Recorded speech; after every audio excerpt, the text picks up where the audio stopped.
Basically, the Great Train Robbery is whereby a train is travelling from Scotland down to London with a considerable amount of money. They said to me on the phone, there's been a burglary at Cheddington railway station. And I said, what's gone? And they said, a train.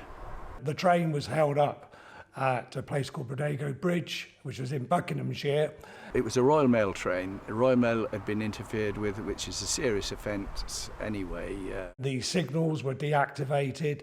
The train robbers planned it well. They rang up the embankment. They did actually hit the train driver.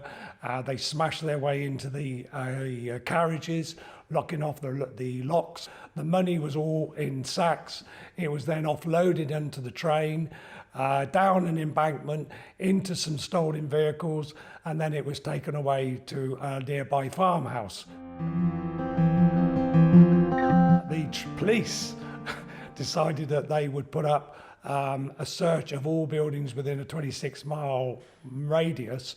My sergeant down at my parents' station, Ron Blackman at Wadston, phoned me up at home at Brill and asked me did I know where Leatherslade Farm was. We went down to Leatherslade Farm. What struck us initially, and perhaps most forcibly, was the house. Every window was covered over, and as I climbed in, the light now coming in immediately gave me signs of occupation. That kitchen was absolutely chock-a-block with foodstuffs and provision. It was everywhere. This confirmed that quite obviously a lot of people had made arrangements for a prolonged stay down here at Leatherslade Farm. I spotted in an alcove off the kitchen area a trapdoor in the floor. The cellar was absolutely chock-a-block with bulging sacks of something or other, and as I leaned out and pulled one of those sacks over onto the steps in front of me, it was in fact a canvas mail bag. And as the top flopped open, I could see parcel wrappers, banknote wrappers, consignment notes, all bearing the names of the famous high street banks. Having left evidence, somebody was paid some money to get rid of all this evidence. So I think he took the money, but he didn't get rid of the evidence. So consequently, when the police arrived, there was all these items in the kitchens and things like that, which bore their fingerprints. And that's really how most of them were found.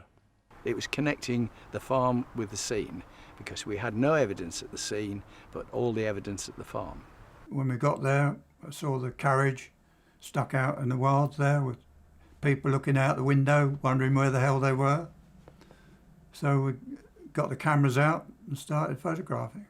There was a whole team of forensic scientists, the scenes of crime officers, and there were more fingerprint officers gathered together there that morning than I had ever seen before in my life. When the train robbers had robbed the train, they went to the farmhouse, and obviously to bide their time away, they needed something to do. So what they did was they played Monopoly. We have bottles and other such items which, when dusted, revealed their fingerprints, and they still now have the original marks on them, which had all been marked up for police photography. So anyway, I took the photographs with the glove on the signal and everything around there, the batteries, all that sort of thing.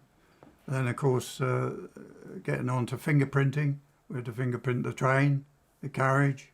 It was basic stuff in those days. We were photographing the fingerprints. Today they don't, well, only in special cases. I used to use a half-plate camera with an extension bellows and photograph the fingerprints actual size.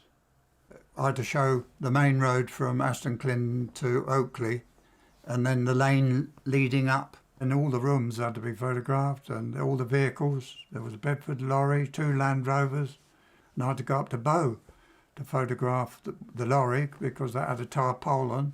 And one of the witnesses had seen it en route from the railway to the farm. I spent all morning down in the cellar photographing the sacks.